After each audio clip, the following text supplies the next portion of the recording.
Welcome to episode 96 of Stageworthy. I'm your host, Phil Rickaby. Stageworthy features conversations with Canadian theatre makers, from actors to directors to playwrights and more. If you want to drop me a line, you can find Stageworthy on Facebook and Twitter at StageworthyPod, and you can find the website at stageworthypodcast.com. My guest this week is director Adam Paolozza. Adam is directing Bad News Days and Ahuri Theatre's production of Flashing Lights, opening October 11th at the Theatre Centre in Toronto.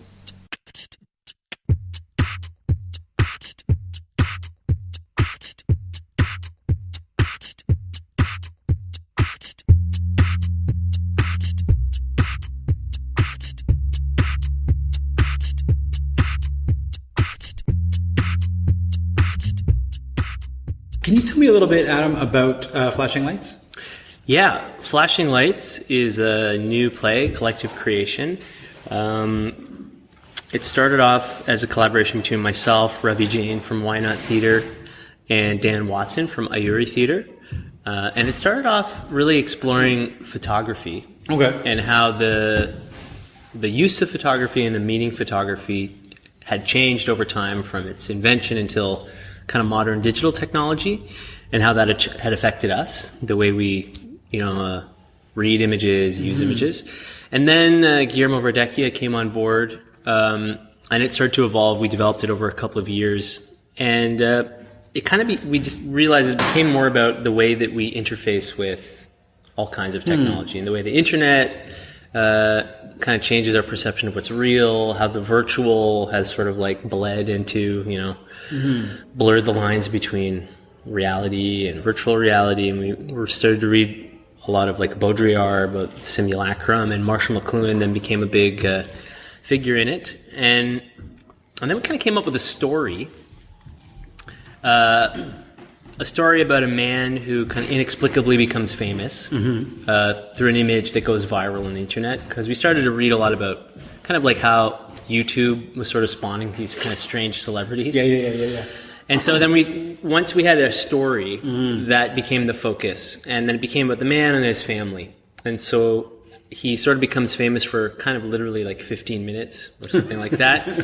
And after that point, kind of all hell breaks loose, and kind of every member of the family is sort of on some kind of track of becoming or transformation, and the fame kind of acts as a catalyst.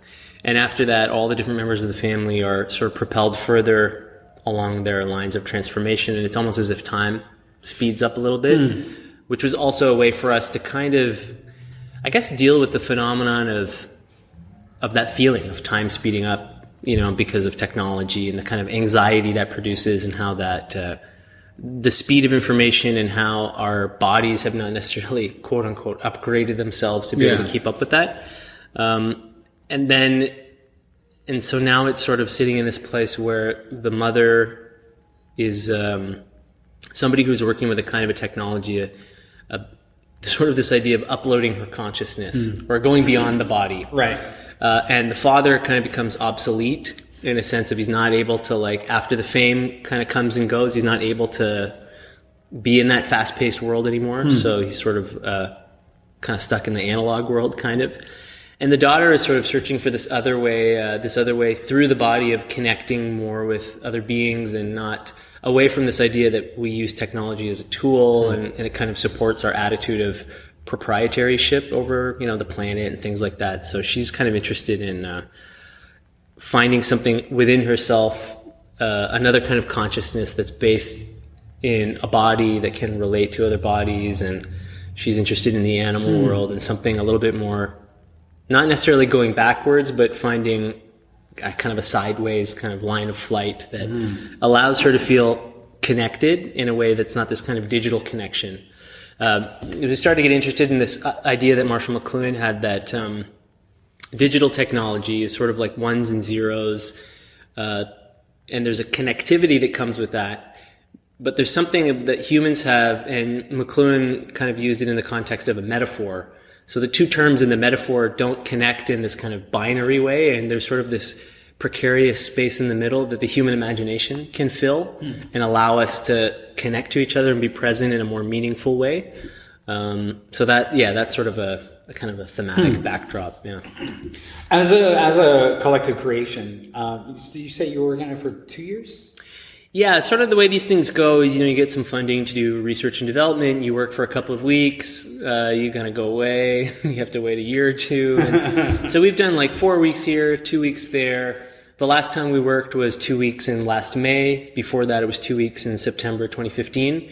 And now we've got like a 4-week period of kind of rehearsal proper. Yeah. And in between that time, Guillermo, who's primarily a writer, he's also performing in the piece. He and I sort of fleshed out the story and based on scenes that we had already created collectively. And then he invented some new scenes based on kind of dramaturgical work that he and I did. And so it's a bit of a give and take between him bringing stuff in, us using that, transforming it, and then him writing new things, and then finding some things that's not based on text that kind of comes from writing in the space, as we call it. Were the performers, has always been the same group of performers? No. It was, like I said, Ravi Jain was in the first version, and then he just kind of got too busy. And the daughter and the mother are now played by Liz Peterson, plays the daughter, and Miranda Calderon plays the mom. And before it was Amy Nostbakken and Nora Sadova from Quote Unquote Collective, who are, their show Mouthpiece is kind of blown up, so they also didn't have time anymore.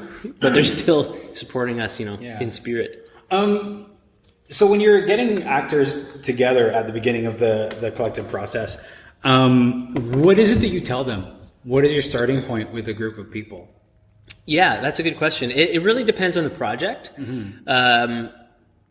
For this one, once we invented the story, we were able to kind of talk about the world of each character and their relationship to technology. And so we had done some improvisation, so we kind of had a basis of the family dynamic, and then in between that, kind of as prep work, I would just sort of talk to the actors about, the history of their character, what they want, give them a couple references, like the mom, one reference is like Steve Jobs or Elon Musk, she's kind of like a tech guru. For the daughter, we would read like some theoretical readings by Donna Haraway or Marshall McLuhan, Sherry Turkle, Jean Baudrillard, just different things so that they could take the kind of conceptual framework and then translate it into the life and intentions of the character. Sure. Yeah. Like I've done a couple of creative or collective creations in the past, and always you end up in a different spot than you thought you were going to end up in. What's been the most surprising thing about this particular process for you? I totally empathize and understand that. And actually, that's what I love about the collective creation, is that I feel like I'm a big believer that words are not the only way that we convey meaning, and I think theater is much more than that. And I think in Canada, a little bit, for better or for worse, it's really a playwright-driven kind of ecology. Yeah, it is. Yeah, and so I'm trying to advocate for other more traditional ways of theater that are not text-based. There is a lot of text in the show, but we try to use text in a way as just another element in a kind of total theater experience. Sure. But I like to keep room for spontaneity and to see what the actors bring. So, yeah, we're always looking for that surprising thing that comes out, when an improv goes a little too long or they feel like it's not working. Yeah. And some things, we had ideas for things that would happen and the way they would happen in the show, but even just last week, we had to come up with a montage of explaining or showing the rise and fall of the main character Peter, and we kind of hit a brick wall. It was near the end of the day. We just needed to find the end of it, and Dan Watson, who's playing Peter, was just sort of really kind of trying to make us laugh and kind of out of frustration just start improvising a scene, and then we're like, oh my god, that's it. So then sometimes it's a great. You find something that comes from the necessity of being in the space and performing rather than, something that you think of sitting at a computer or what have you. Yeah.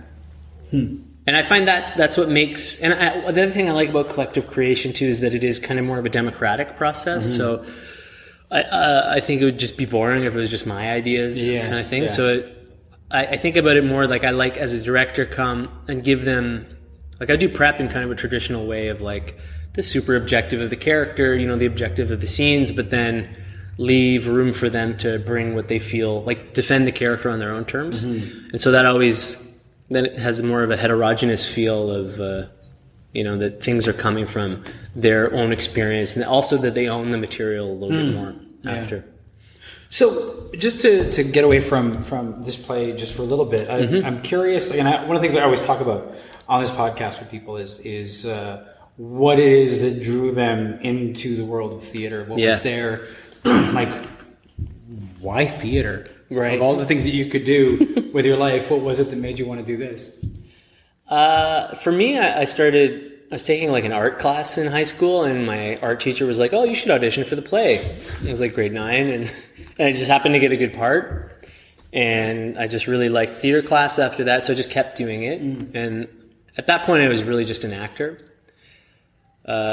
And I don't know, for me, it was something, I knew I wanted to be in the arts somehow, like that was important to me to find a way to express myself, and theater seemed to be the thing that I was the best at, and I think these things are always connected to things in childhood too, so I think I just remember entertaining the family, making the adults laugh kind of thing. So for me that and I was very shy, so somehow having control over my behavior through a script or a rehearsed, bit of action, it allowed me to kind of come alive, come out of my shell, and I could connect to people more. So I guess that feeling of connectivity that comes from the live performance experience, I became addicted to it, and kind of, and now I think that,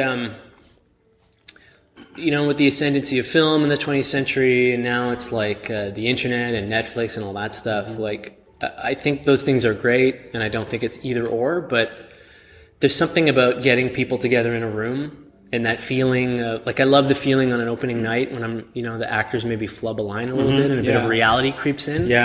And I think it's important, the theater is still a place, it seems to be something that even in times of great political upheaval or disasters or things like that, oppressive regimes, somehow theater survives. So it seems to be something that is, to me at least, essential to the human condition, that we come together and pretend, and act out stories. It's always interesting because, when you think about, oppressive regimes, you can shut down a movie because there's a big thing that goes around that. Yeah. But a group of people in a small room can really fly under the radar. But it's in that small room that this strange thing happens where the audience and the actors just sort of feed each other. Yeah. And that's one thing that film can't do. Yeah. And it's funny because whenever we start thinking about that sort of thing, or whenever I'm talking with somebody, I think about all the times that there's physical violence in a movie. And we're so used to physical violence in a movie. It's nothing. If somebody slaps somebody else, nobody ever reacts to it really. But if somebody slaps somebody in a theater, the audience always reacts. Always reacts because the actors are in the room with you. Yeah. That element of danger. And that, you could say anything. Yeah. And it's a space to really foment, some kind of reaction of the audience. Yeah. And I think, when I had a thought, but when you were thinking about when you were realizing that theater was something you were going to be doing, or that you really enjoyed it, what was the point where you thought that this was going to be you knew you wanted to be in the arts, but when did you come out to your parents as a theater person? I think they knew pretty early. We were just lucky, it was the late 90s. It was before Mike Harris. There's still a lot of money in the arts programs at school. And I remember those days. Yeah, we were just fortunate that we had two really dedicated drama teachers. So we were doing collective creations, they were turning us on to lots of different directors and playwrights. So we, took a play to Italy, performed on the streets. So it was really by that point I was I think my parents knew it was kind of gradual, but probably by grade 11 or 12 I was okay, I'm going to go to theater school and this is what I want to do. Yeah. Did they ever try to talk you out of it? Not really. No? My dad's a property manager, but in his youth he was a singer in a band, in an R&B band. So I think he stopped because he had kids and he had to have a stable job. So I think actually for him it was a way for his dream to be a performer to kind of continue. Okay. So they've been supportive. They've always been sort of okay, well, what are you going to fall back on? Yeah. In my 20s, and then as time went on, and I am able to survive doing this. Now they're just sort of like, they don't mention money so much anymore, and they're just kind of supportive. Yeah. How did you handle that? What are you going to fall back on question? Because I think that's something that a lot of people get when they're in their 20s and starting out, and their parents might be a little concerned about what is it that you said to them at the time when they were asking that question? I think I paid a little lip service to it, and I knew there was always a possibility of teaching, and I still do a lot of teaching. I think that's a great way to keep practicing your craft and also supplement your income. And I'm pretty lucky that I come from a background that's privileged enough that I could make that transition from having a restaurant job to then suddenly, I had a support network that I don't think everyone has. No. But I think I was pretty adamant to them that I needed to go 100%. If I didn't go 100%, then I saw a lot of people that I had either gone to high school with or even theater school with kind of make that compromise. Yeah. And so I didn't want to make a compromise. Yeah. I mean, now that I'm like almost 40 now, it's a little bit, sometimes I'm like, okay. I mean, it is going on this long. It would be nice to have a little bit more money and, be able to save up for a house or whatever. It's actually pretty rare to find people who are like, I know I look at my theater school class from 93, how many people are still doing it and how many people lasted 3 years, 5 years before they just sort of started to think, a larger apartment would be nice, having, little things like that. But I think that people who find a way to make it work find other ways to have a little bit more, to settle into the life a bit. And again, I don't know if this is just, I'm lucky because I come from a fairly privileged upbringing, but I felt like I was adamant that it's what I absolutely had to do. Mm-hmm. So I think a bit of that single-mindedness allows you to kind of like put up with some of the harder times and be a bit more resourceful to try and find other ways to survive while you're trying to make your art. Yeah. Were you primarily a restaurant guy when you were starting out in your 20s, or did you find other things I was I didn't really want to get too creative about it. So I was like, okay, as soon as I moved to Toronto after I graduated, I went to Ryerson, and then I went to a school in France called Lecoq. Mm-hmm. Yep. That's you've heard of it. Yeah. So it's just really a school, think of it as a mime school or a clown school or a movement school. It is all of those things, but it's primarily a school about original creation. Right. So leaving that, I started a company right away. So I always had a company, we were always managed to work a little bit. But I was like, okay, no, I'm just going to get a restaurant job. Mm-hmm. And for a little while, I was a supply teacher because I spoke French after being in France. That was kind of torture. Being a supply French teacher in Oshawa is not something that you want to... Durham region boy. Yeah. Yeah, so that... But I was lucky enough that maybe I was when I was 27, I was getting enough work that I could stop the restaurant job. And so, there's leaner times and more...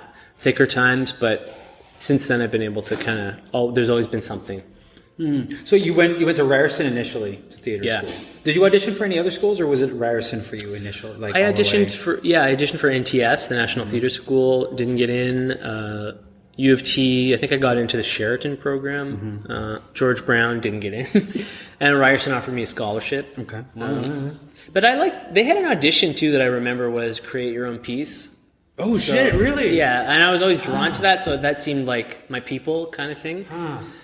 They didn't do that when I auditioned for the Ryerson team. Yeah, it was a standard sing a song, do a monologue sort of thing, and there was no more. I think we had to do that, but put it in a piece or something, so that made it a little bit more palatable. Yeah, because I also hate auditioning. Well, PS. I don't actually know many people who enjoy auditioning. I know maybe 2 people. Who enjoy it, and everybody else is just it's pretty masochistic. And people on both sides of the table. Nobody likes it. Yeah, this is what we have. Oh, yeah, now that I've auditioned people, it's the worst. Yeah, because you're you want to make them feel comfortable. Yeah. And to create an environment where people feel comfortable enough to show what they have. Yeah.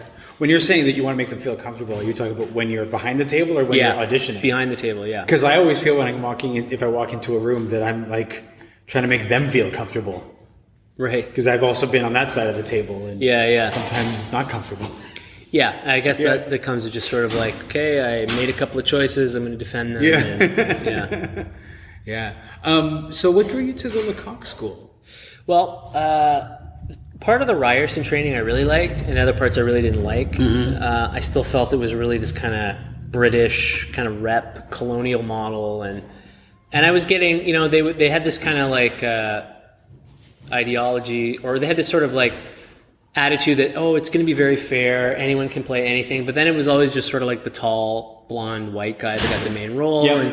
And I'm not a person of color. I'm Italian heritage and kind of like French Canadian and a bit of a mutt on my mom's side, but I was played like the Arab servant or something like that. So I was like, okay, this is not and other people in my class too, I was like, this is not reflective of our talent, it's more reflective of the way we look or something. And I thought, if this is already starting in theater school, that's really crummy. But each year I had a teacher who had been at Lecoq. So I had like a mime class in one year, a movement class in another year, and then we did then Perry Schneiderman took over the program in my third year, and he had done Lecoq, and he does mask work, and he's like a great director and teacher in his own right. So I started to really love that training, and I wanted to study mask at that point, and I was looking at Italy, and then I saw the Lecoq kind of prospectus, and I was like, oh, well, France is like Italy, which was my naive self, but I was like, oh, not only do they do mask, they also do mime and movement and tragedy and clown and all this stuff. So, and as soon as I got there, I was like, this is exactly where I need to be. And I just loved every minute of it. And I didn't even know that it was so focused on your original creation, but at the school, every week you get a theme and you make a piece outside of school time. They call it autocours. Which actually started during the student riots in 1968. Really? Yeah, the students were like, Lecoq was like, well, I like to be collaborative, so what do you want to do? Should we shut the school down in solidarity? And they were like, well, what if you let us kind of run the school for that portion of it, sort of thing. And so it came out of that, and Lecoq was like, oh, we're on to something. So you're always sort of like like trial by fire. And you really get used to creating, and you get used to being an actor who kind of creates on their feet. So I think when you leave the school, like Dan Watson in the piece also went to Lecoq. Miranda Calderon went to LISPA, which is a school in London that's based on Lecoq pedagogy. So, the other actors are fantastic, and they all have their own kind of practice, but there's something about that pedagogy that gives you a kind of a creative muscle that really allows you to quickly, economically, okay, like, let's do the scene, you're going to do that, you're going to do this, and there's sort of like a practical, real-time knowledge of how to play a scene. Is it just like it gives you the ability to not have to think about it too much and jump in? Yeah, because you have all of these hours, it's like that Malcolm Gladwell quote, like, takes like 10,000 hours to be, so it's not exactly 10,000 hours. No, but it's that kind of thing. And so little things like about, rhythm, when to enter, how to listen to the other actor, those become kind of ingrained, and you're able to, be more in the moment and just listen and respond.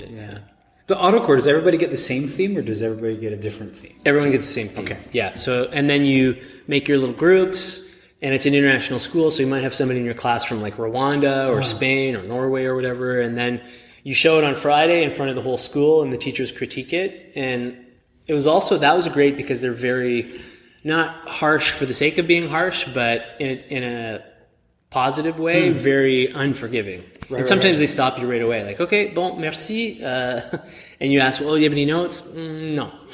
And in retrospect, when you're young, you're like, oh, what the hell? Like, I want feedback. But I think they realize that some things you're not going to understand in that moment. And then you have all the other time in class to kind of understand. So, and other times they would give you notes, or sometimes they let it go on longer for a pedagogical reason. And then if you really did succeed and you got a chapeau, as they say, then you like really enjoyed Friday night and went to the bar and, When they would, like, if they stop you right off, I mean, that's got to be a little bit of a blow to everybody's ego. Yeah. And they don't give you any feedback. Did you ever have moments of like, I don't know if I want to do this anymore, or did you understand the process enough to know? I think personally I was okay with that, because there's some part of you that knows when something's not working. And watching, it's useful to see when they stop too, because then you start to develop your outside eye. So some people would complain or be upset because you don't put all that work in. Yeah. Sometimes though, if you had such a hard week and you weren't really jiving with the rest of the group, if they did stop you, it was kind of a relief. Right. Like, okay, I had a feeling about that, so it could confirm your instincts, or sometimes you think it's great and they stop you and you understand you understand what you do, sort of through the eyes of the beholder on the outside. That's a really valuable lesson for like a performer to know, because a lot of times we don't get that totally kind of insight because we're so inside. Yeah, and when I left Ryerson, I think I realized just how little practical time on stage we had. We did a lot of text work, a lot of movement work, everything kind of in isolation, but the kind of spatial and temporal exigencies of performing on a kind of basic level of like, how do I enter? Like when do I enter? All those things were, it became something that you embodied and you had that physical muscle memory of afterwards. Yeah. It's really interesting to think about the fact that, when you're going through school like that, because I'm thinking back on my George Brown experience at the time, it was very similar that you're studying all the things in isolation. You don't have a lot of time on stage. And then somehow you're just supposed to, when you come out, innately understand all of those things. Yeah. But you're thinking about your voice. Am I on my voice? Am I moving enough? Yeah. And I think when Lecoq is really the mime training and all that, one practical thing that it translates to is that you understand that the way you move creates a space in the audience's imagination, or if you have more elaborate set design, it creates a dynamic between the geometry and the architecture of the space and the way your body moves, and that's part of the storytelling. So you understand the value of stillness versus movement, depending on the moment. Did you? And I often find that silence is a thing that we have difficulty with a lot of times. Oh, totally. Yeah. And it's always interesting to push that. Yeah. But we're really uncomfortable with it in our theaters. Yeah, and this piece actually, one thing we talked about a lot and we've been trying to explore in different moments is those times when we are uncomfortable with idleness or silence and we go to our phones. And what does that mean? So I think there's a lot of moments in the show where you're watching characters kind of, they're together, but they're not because they've checked out on their phone. And so what we've tried to do is almost create this sort of POV of like a kind of a post-human point of view, or like if you were looking at if the show was just these images that were somehow captured in a time capsule by maybe something even non-human in the future, like what did we look like? To have a bit of objectivity to the way that the technology is like in our lives, like it's very intimate, it's always on our bodies or near us, and how we can be close but far away. And we have a scrim between the audience and the stage that is not always, but for a lot of the scenes is projecting a live feed. So the piece is kind of mediated by a screen, and we're kind of playing with that. What that means in a theatrical context. Does that distance us? When do we feel closer, further away from the performers? Yeah. How do you feel about technology, having worked on this show? I'll give you one. Recently, I broke my iPhone, and then I had always been like, man, I'm on this thing too much. Like, as I'm sure most people feel like this, every time I go on Facebook, I have like anxiety attacks or things like. So I was like, I'm going to get a flip phone. I'm going to go back. Yeah. So I went.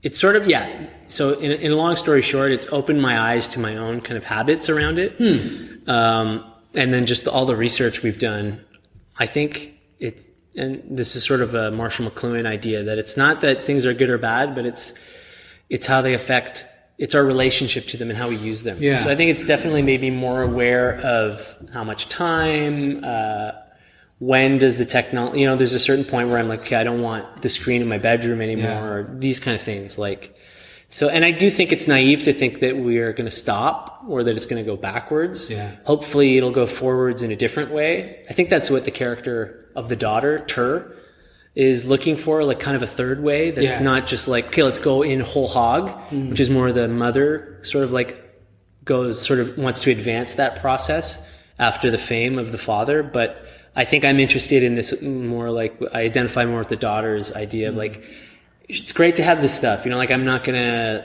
say no to a GPS if I'm somewhere where I don't know where I am. But at the same time, like, I think it's important that we still spend time with each other in real time and still experience. I think there's a great quote by Louis C.K. where he talks about driving in his car and feeling sad, and instead of going to the phone, just like putting the phone down, experiencing the sadness, let it come and then let it go. So, and I do think that there is a way that our nervous system kind of changes through the stimulation of the technology. So I think it's important to. Well, we do crave it. Like, it's similar to, like, I hate going to restaurants that have a TV screen. Totally, because it doesn't matter how interesting the people you're with are. Eventually, everybody's looking at the screen at some point. We're drawn to it, and it feeds something in our brains, and so the phone sort of does that too. Totally. Have you found that other people in the cast are suddenly treating their phones differently, or has that affected them? The last workshop we did, we all made a pact that we would go off social media for the 2 weeks that we were working. And that was interesting because, like, just to see little things like people feeling more present to each other, more spontaneous things would happen between us even during breaks or things like that. And one of the actresses, I think she hasn't gone back to Facebook. Oh, wow. So, yeah. Because it's funny because I know I've seen people, there are two kinds of people that I've seen, people who three, people who tolerate their social media, people who just they're really comfortable there, and people who like you were saying, feeling anxiety when they go on Facebook or something like that. Yeah. I think that, I don't know if those are phases of social media or if it's just different ways that we're reacting to the flashing lights. And totally. And the speed of it, I think, is what is the most dangerous thing, because it keeps evolving so fast, and it doesn't allow you, here's an anecdote. For the character of the daughter who's a teenager, the actress who's playing her is in her 30s. So we just wanted we didn't want to kind of take liberties with that representation. So we invited in a group of teenagers and just talked to them about their relationship to technology and what we kind of explained to them the character. And they had at once an incredible wisdom about it that we didn't expect, but also the way that they interacted with it was kind of blew our minds a little bit. They were all like, oh yeah, we all have 3 or 4 Instagram accounts. One is our spam account. Yeah. And we were like, what's that mean? They're like, oh, it's for our friends, where it's less curated. Then we have, they were art students, so they were then we have our artist account, which is more curated. And I can't remember what the third one was, but it was another highly curated one. Right. And they're like, oh yeah, Facebook's just for family and events.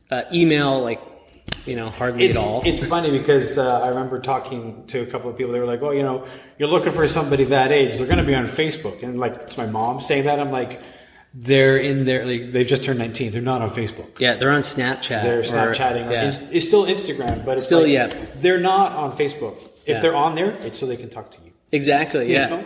And they were saying things like, I guess on Instagram, I don't know what it's called, but it's you send somebody a short video and it's and it becomes a thread. It's a story, yeah. But they talked about how if they hadn't been on it often enough, they had lost track of the kind of inside joke or the story between their friends, and that was a great source of anxiety.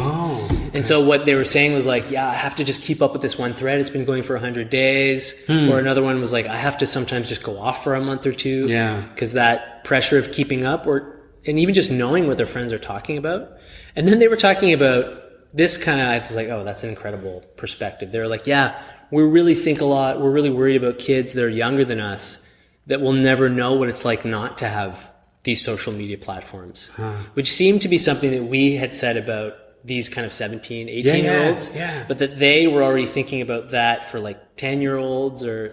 Yeah. So I think it's something that, everyone's thinking about it. And, every age group, each platform seems to be tailored to a different demographic. And it's funny because the Facebook, it sort of stayed with the people who were in college or university at the time. The Facebook came out, and then our parents. And then, I don't know, Snapchat...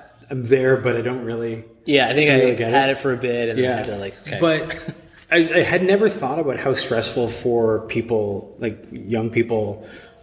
As I say that, I sound so old, but keeping on top of the Instagram stories for people. Yeah. Because that's gone after 24 hours. If you don't see that, it's gone. You will never know what happened. Yeah. And if that's a sense of something that your friends are talking about. Yeah, totally. The FOMO must be pretty intense. Yeah, and I think that's also connected to the way that images, how they mean things and what they mean has changed. Like, like the first photos, kind of like in the research we're doing in the earlier stages of the project, it was really to create something that would last through time. And even your relationship, the exposure time was, incredibly long, like a couple of minutes.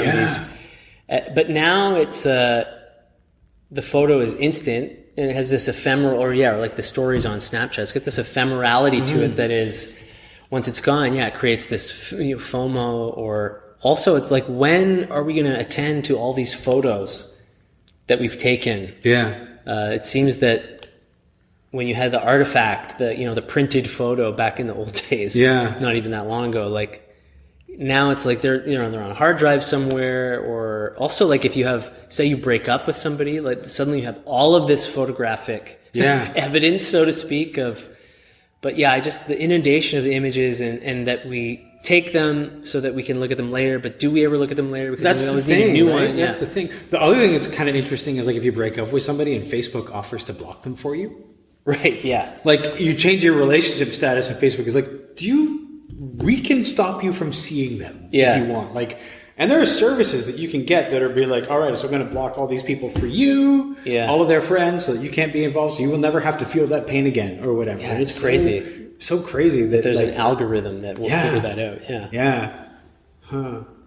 Yeah, and it just makes me think a lot about,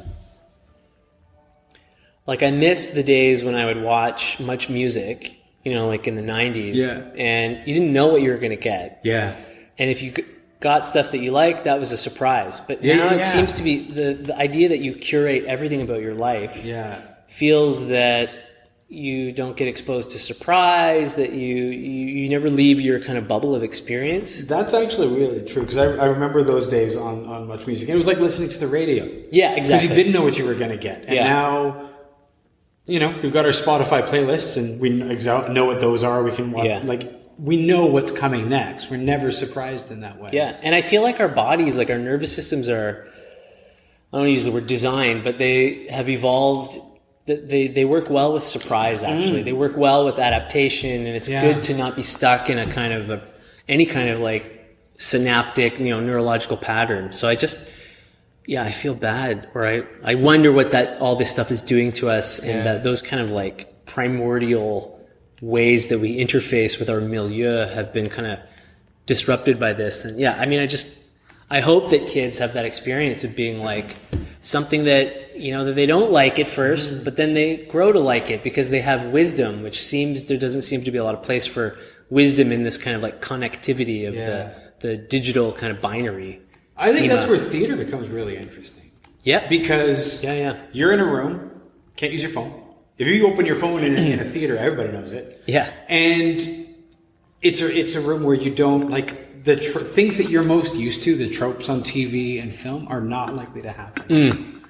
Like, you probably can't spot that guy's going to retire. He said he's going to retire, so he's going to, like, there's like all these things that you're used to in a movie that help you predict the end, which probably don't happen quite so obviously in theater. Yeah. I mean, unfortunately, there's other theater tropes that are just as there are well-worn and boring. Yes. But I think about this a lot in my work, and especially when I work with younger students, but even with my colleagues when we're creating stuff, to find in the work what is theatrical, what's proper to theater. Because I think the language of film kind of seeps into so much of what we do. We'll do this scene, then we'll cut to that scene, or we'll do a jump cut. Where I think it's more interesting in theater to like deal with the constraints of the medium and find novelty in that rather than bringing in other languages. I really think that's where theater shines, is limitation. Because you only have the time that you have, and you only have this room. And sure, you can throw a lot of money at stuff to bring in a jump cut or a pan or whatever, but when you can work really simply with small things, there's a certain magic to that you can't get anywhere else. Yeah, totally. Yeah. Is there something that you hope that people take away from this show?